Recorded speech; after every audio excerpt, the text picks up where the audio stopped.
일단 지금 오늘 6월 18일자로 특이점으로 잡힌 거는 첼시 일정 굉장히 좀 초반에 쉬운 일정으로 좀 보이고 있고, 이에 관해서 뭐 이걸 어떻게 해석을 해야 되냐 이렇게 뭐 갈릴 수가 있는데, 첼시 같은 경우에는 초반에 일정을 시작할 때 가장 중요한 점이 저는 그거라 생각을 하거든요. 초반에 얼만큼 쉬운 상대를 만나냐, 이게 맨시티랑 첼시한테 정말 중요한 테마라고 볼 수가 있는 게, 애초에 프리시즌 자체를 생략하고 본 시즌을 들어가고 있는 두 팀이고, 그리고 뭐 첼시는 물론 프리미어리그 개막 전에 직전에 두 번의 친선 경기를 할 예정이라고 하지만 그것만으로 매치핏을 올리기에는 무리가 있단 말이죠. 뭐가 됐든 간에 매치핏을 올리면서 충분히 승점 3점을 캐갈 수 있을 만한 상대들을 만나는 게 굉장히 중요한데, 지금 현재 봤을 때는 개막전 크리스탈 팰리스, 그 다음에 2라운드가 웨스트햄 유나이티드, 3라운드가 풀럼, 네 번째 경기가 인터내셔널 윈도우라고 하는데 이게 이적 시장 마감을 뜻하는 것 같아요. 하고 나서 브랜트포드하고 원정 경기가 있고, 그리고 나서 챔피언스 리그 매치데이가 있는데, 이렇게 봤을 때는 초반에 일정이 매우 좋고, 그 다음 라운드가 메뉴 원정인데 5라운드 전까지 일정이 보면 굉장히 쉬워요. 솔직히 이 정도면 쉬운 편이고, 첼시 아까 말했던 거 클럽 월드컵 때문에 초반 일정이 굉장히 좋아야 된다. 이게 첼시한테는 특히나 중요하다. 좋고요. 그리고 제가 말할 게, 이게 11월 달에 일정이 지옥이면 진짜 좆같거든요, 여러분. 특히 다른 팀도 아니고 유럽 대항전 상위 라운드로 나가는 팀들, 뭐 챔피언스 리그 나가는 팀들, 16강 진출 같은 게 꽤나 정배적으로 보이는 팀들, 그리고 리그컵이나 FA컵 후반 단계를 계속 바라볼 만한 팀들, 이런 팀들한테는 11월 하고 1월 하고 2월 이쪽이 빡세요, 많이. 네. 이때 이제 강팀 많이 몰려있으면 진짜 성가셔. 11월 달에 막 강팀 몰려있으면 어떻게 되냐면, 뭐 챔피언스리그 조별리그에서 승점 관리도 해야 되는데 피로 누적치는 누적치대로 쌓여있어. 게다가 11월 달에는 유럽 대륙에서 남미 대륙을 건너가는 A매치가 무려 3번, 그 시즌이 3번이 지나가고, 그렇게 되면 엔소 페르난데스랑 카이세도의 체력은 녹아내리고 있겠죠. 그 상황에서 강팀들을 만나는 거라 11월 특히 A매치 끝나고 직후 뭐 한 11월 며칠이니 8일에서 15일 이쯤에 이제 막 아스날 만나, 그 다음에 뭐 메뉴 연달아서 만나, 그리고 나서 챔피언스리그 들어가. 이러면 죽어요 그냥 일정. 이게 진짜 개빡이고, 12월은 그나마 A매치 이제 기간이 없기 때문에 괜찮고, 1월달 같은 경우에도 빡셀 수도 있지만 그래도 난 11월보다는 그나마 이런 이동거리가 적을 수 있기 때문에 그나마 괜찮은데, 이제 2월하고 3월 달에 또 중요한 게, 그때도 강팀을 만나게 되면은 그때는 이제 FA컵, 리그컵 뭐 이런 식으로 많은 누적치가 쌓여 있고 강팀을 만나게 되는 거라서 이때도 부담스럽고 해서 11월하고 2월하고 3월에만 좀 강팀이 맞냐라는 걸 봐주면 되는데, 현재로 봤을 때는 11월 달에 아스날 홈 경기 말고는 강팀하고 만나는 일정 없고요. 토트넘 하스토파가 있긴 한데 저는 토트넘은 첼시 한정으로 강팀으로 치고 있진 않습니다. 2월 28일에 아스날 원정 하나 있고, 그 다음 3월로 쭉 넘어가네.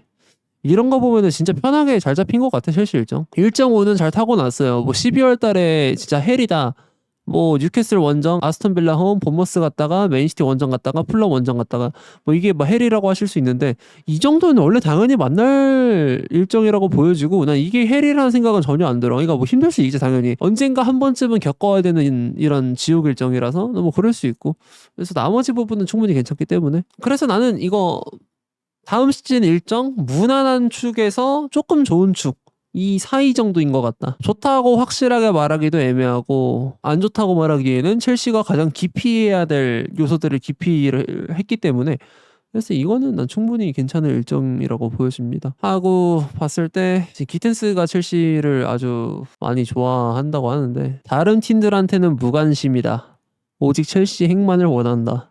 파브리지오 로마노의 보도에 따르면 제이미 기텐스는 올여름 첼시 합류를 강하게 원하고 있으며 이적을 고집하고 있습니다. 첼시는 클럽 월드컵 이전에도 그를 영입하려고 했지만 보르시아 도르트문트와의 합의에 이르지 못하였으므로 영입을 하지 못했는데, 하지만 기텐스는 이미 첼시와 7년 계약에 합의한 상태이며 이 약속을 띄울 계획입니다. 이런 이유로 다른 클럽의 협상과는 관심을 보이고 있진 않은 상태.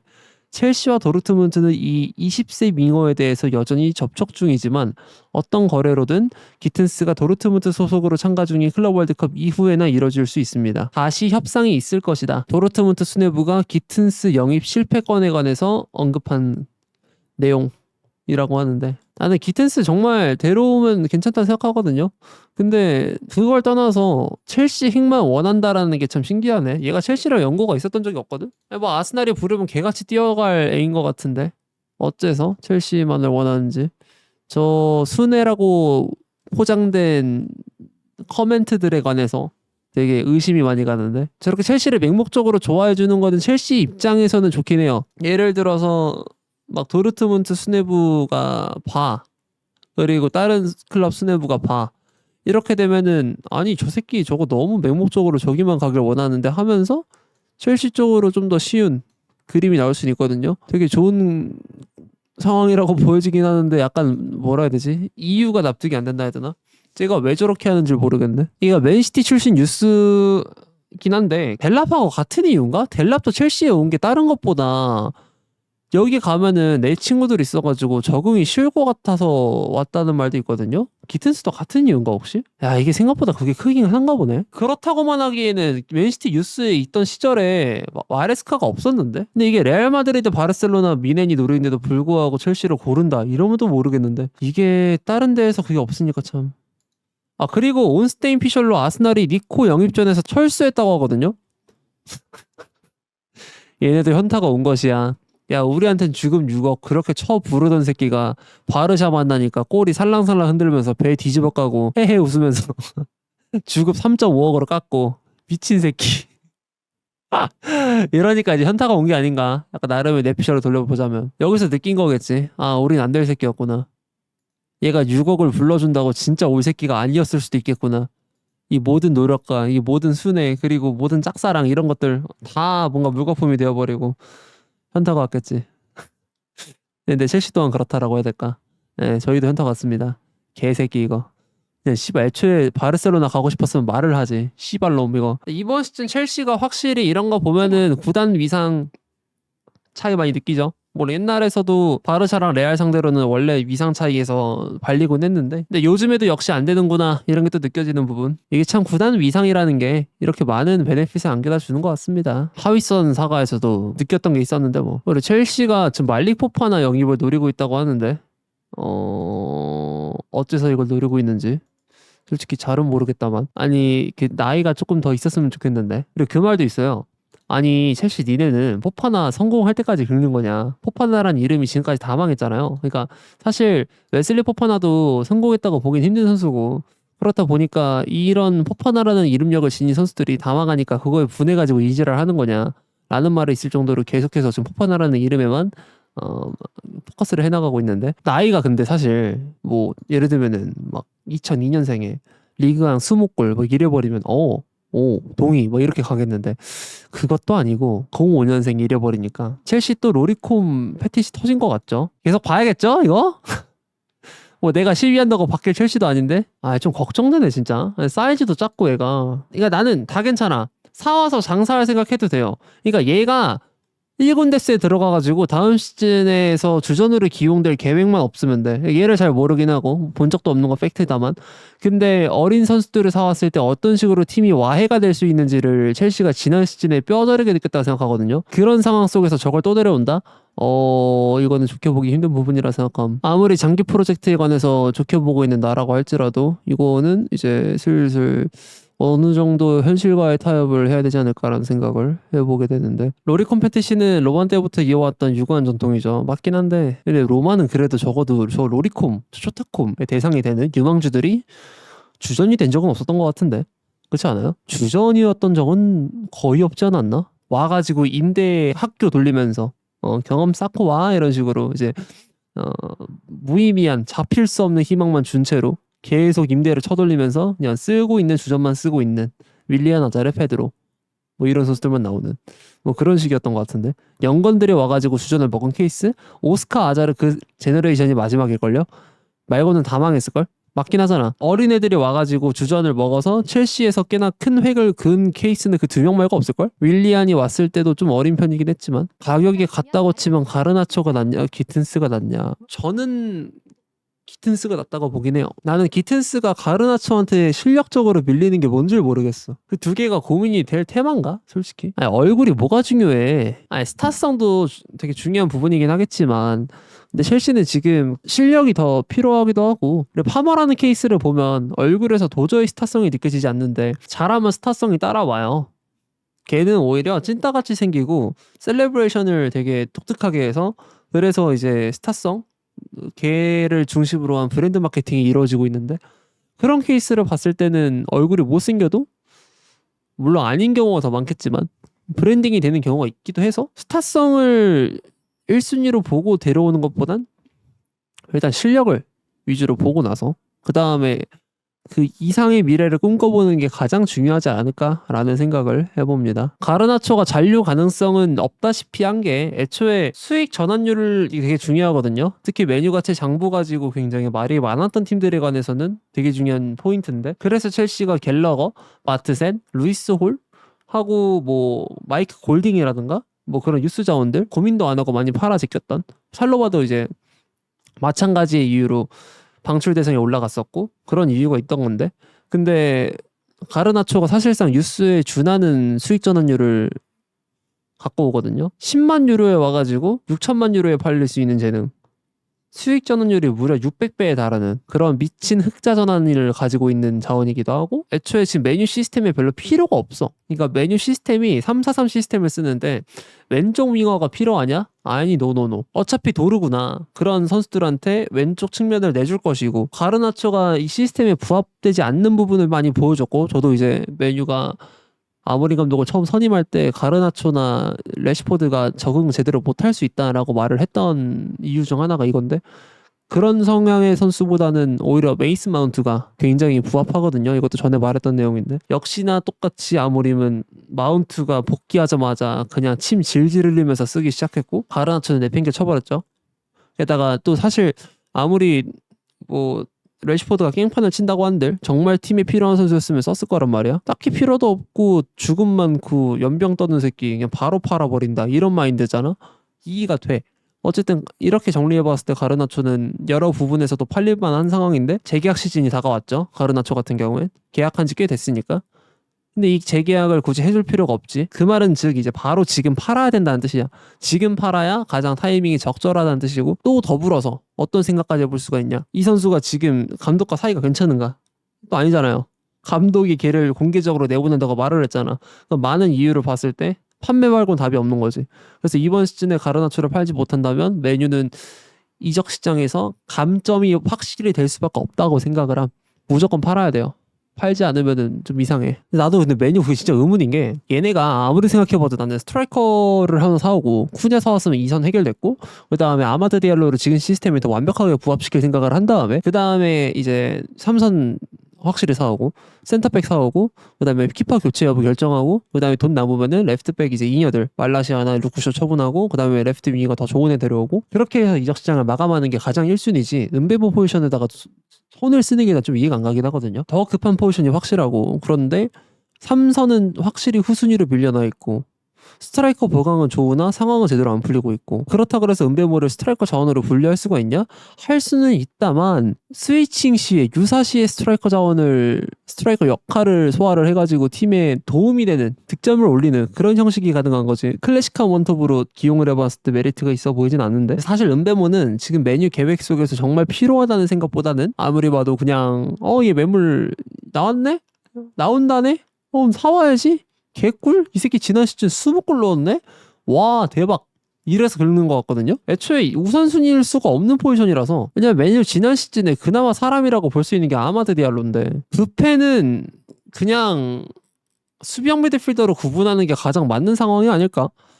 애초에 신체 능력도 전성기에 비해서 죽어가고 있는 게 조금씩 보이고 있고 그렇게 되면 윗선에서 뛰기는 힘들 텐데 그럼 아랫선에서 강제로 적응을 해야 되거든. 근데 3선에서의 부패는 확실히 좀 문제점이 있긴 하다만 내 생각에는 충분히 고쳐본다면 고칠 수 있는 부분 정도로 보여지긴 해요. 그래서 아모림이 내 생각에는 부패를 3선으로 기용한다는 생각까지 해놓고 은베모를 데려오는 게 아닌가. 근데 그렇다고 해서 걔를 2선으로 기용을 했을 때 재미를 본 적이 있냐. 있긴 하더라도 확실한 재미가 다가오냐. 이건 또 아니라서. 그러니까 그냥 부패가 메뉴에서 잘했던 거는 그 전술이 완전히 좋아서가 아니라 그 전술의 역할에 부합돼서가 아니라 그냥 걔가 잘해서 나오는 상황들이었던 것 같거든요. 애초에 사이드 윙어가 옆에 보조가 된 채로 뛰는 상태가 가장 이상적인 게 부패인데 가운데에서 윙어 역할을 해주는 선수가 주변에 없는 상황에서 사이드 포지션을 커버한 채로 중앙 사이드 공격형 미드필더를 본다는 거는 쉽지 않지. 그리고 지금 4시 20분에 뜬 기사로는 로마노가 메뉴는 제이든 산초의 완전 이적을 최우선으로 추진을 하고 있다고 하는데 이건 너무나 당연한 거. 왜냐? 산초의 계약 기간이 1년밖에 남지 않아가지고 여기서 임대로 돌려버린다? 얘는 자개런입니다. 2026년까지거든요, 계약 기간이. 2021년에 온 선수고 주급은 그대로 5억 5천에서 4억 5천 사이를 받아먹고 있는데 이건 너무 당연한 지향점이라고 볼 수 있고, 근데 웃긴 게 지금 나폴리랑 개인 합의가 완료가 됐다라는 말도 있거든요. 대체 어떻게 한 걸까? 일단 메뉴는 2,500만 유로를 부르고 있는 상황이고 주급 3억은 줘야 될 것 같은데. 산초 20만 파운드긴 한데 근데 그걸 다 받을 생각은 쟤도 안 할 거라서. 근데 이게 산초랑 같은 나이대 고주급자이면서 팀에서 버러지 취급을 받는데 계약이 1년밖에 남지 않은 동갑내기 선수가 있어요. 블라호비치. 산초랑 블라호비치는 지금 둘 다 주급이 매우 높은데 그 중에서도 블라호비치는 마지막 계약 1년에서 주급이 1.4배인가? 1.5배가량이 펌핑이 되는 조항이 있어요. 그래가지고 걔네 둘 다 1년만 버티면 더 많은, 너무 많은 돈들을 벌어들일 수가 있는데 근데 그렇게 해서 나가잖아요? 나이가 26이야. 안 죽어. 충분히 어디 가서도 예쁨 받고 자라날 수 있는 뭐 기용될 수 있는 나이여가지고 그래서 블라호비치나 산초나 난 둘 다 그 팀을 안 나갈 이유는 확실히 보인다고 봄. 뭐하러 나가? 계약서에 쓴 만큼 그만큼 빨아먹고 나가야지. 이런 생각이 들어서. 또 나중에 미래를 생각해봤을 때 지금 나가는 거랑 FA로 나가는 거랑 지들이 받을 수 있는 돈 그리고 에이전트 사단이 받을 수 있는 돈 어디가 더 많겠어? 무조건 FA로 나갔을 때 자신과 에이전트 사단 모두가 돈을 챙길 수 있는 그림이 무조건 나온단 말이에요. 사람이 이건 머리가 있으면 FA를 나가는 게 맞긴 한데 근데 좀 신기한 거는 블라호비치는 다른 팀과 이적설이 돌아도 개인 합의가 떴다라는 말은 별로 안 나왔는데 산초는 그것까지는 아니더라도 나폴리 쪽에 긍정적인 답변까지는 돌려보냈다고 하거든요. 이런 거 보면 또 뭐 어떻게 될지 모르겠다. 둘 다 급할 이유가 없긴 한데 얘네가 어떻게 움직일지도 지켜보는 게 굉장히 흥미로운 이슈라고 보여지긴 합니다. 그리고 지금 베르나르도 실바가 맨체스터 시티 주장으로 임명이 됐다고 하는데 사실 카일 워커랑 케빈 데브라이너가 동시에 나가면서 이제 부주장과 주장을 다 정해야 되는 상황이 오긴 했죠. 여기서 베르나르도 실바가 주장을 받은 거 굉장히 당연한 처사. 짬으로 봤을 때도 그렇고 이 선수가 했던 업적도 그렇고 근데 뭔가 이미지가 주장이랑 안 어울리는 느낌이라 좀 신기하긴 한데 그리고 로드리랑 디아스가 이제 주장단을 구성을 하겠죠? 아마도. 사실 키퍼 이슈는 페트로비치가 많은 지표를 긍정적으로 기록했어도 결국에는 가장 못한 게 첼시 시절은 맞아요. 그때 기대 이하였어. 명백하게 괜찮게 한 건 맞는데 근데 걔가 기록했던 지표 같은 거 생각하면은 기대 이하는 맞긴 했어요. 근데 걔가 지금 뭐 2,500만 유로에 팔린다고 하는데 그 가격대 형성이라는 게 그 정도면 또 좋은 편이라 가지고 또 안 좋게 생각할 것도 없고 그리고 판매 가격이 또 괜찮고 서로의 이지가 안 맞는 거면 뭐 파는 게 이상하진 않으니까. 근데 애초에 내가 이 생각을 좀 해보고 싶어요. 페트로비치를 원하는 게 진짜 맞는 건지 아니 그냥 산체스가 보기 싫은 건지. 이 두 가지를 생각해봤을 때 내 생각에 페트로비치를 그렇게 원하는 사람이 그렇게 많을까? 그냥 걔가 산체스로부터 뭔가를 해소시켜줄 거라는 생각이 강해서 그런 거 아니에요? 그것 때문에 그런 거 아닐까? 페트로비치를 그렇게 잘 알아서 막 엄청 원하는 사람? 대한민국에 많지 않을 것 같은데? 물론 페트로비치의 경기를 보기 위해서 막 스트라스부르를 많이 보신 분도 있겠지만 스트라스부르를 본 사람들은 오히려 그냥 그렇게 좋은 평은 안 하던데? 잘하는 거 맞는데 발베이스는 똑같다. 이게 가장 일관된 설명이던데? 잘하는 게 아니라고 하기에는 리그왕 올해의 골키퍼인가 그 상을 먹었었고 했으니까 당연히 잘한 건 맞겠다만 근데 첼시 시스템에 부합하게 잘한 게 아니니까 그래서 그렇게 큰 도움이 된다고 해석을 못하기도 하죠 사실은. 그래서 페트로비치 보내고 매냥을 사오길 바란다. 근데 매냥이가에서는 뭐 긍정적인 그런 링크가 뜬 게 없어서. 아니 근데 요즘 그 클럽 월드컵 어때요? 그 보는 거? 약간 평이 어때? 전체적으로? 약간 루즈한 느낌이 좀 있는 것 같긴 한데 나는 전력차가 되게 심해서 우리가 보통 보고 싶어하는 니즈는 유럽 팀이잖아요. 그 기준치가 그렇잖아. 보통은 그보다 훨씬 마이너한 팀들을 만나니까 이 둘의 라이벌 뭐 아니면 이 둘의 경기력 당연히 좋을 수가 없긴 해가지고 팀 간의 차이도 너무 나고 차이가 난다 하더라도 그 족밥 대전이라도 붙었을 때 재밌어야 되는데 그런 경기도 적고 그래서 이번에 좀 클럽 월드컵을 보면서 긍정적으로 보게 된 건 내가 브라질 리그를 좀 더 좋게 봐야겠다. 이 정도 생각 드는 것 같아. 그거 말고 수학은 딱히 없어. 개인적으로. 아니 근데 친선전 보는 기분이란 말도 맞는데 근데 친선전보다 더 수준이 낮아 보이는 경기도 있어요. 바이언이 굳이 오클랜드랑 친선전을 잡지는 않을 거 아니야. 두 팀의 수준 차가 그렇게 큰데. 그렇다 보니까 이게 친선전에서 볼 수 있는 수준의 구도일까? 이 경기 양상이? 그런 생각은 또 안 들어서. 그래서 진짜 영양가 진짜 없다. 영양가는 돈이다.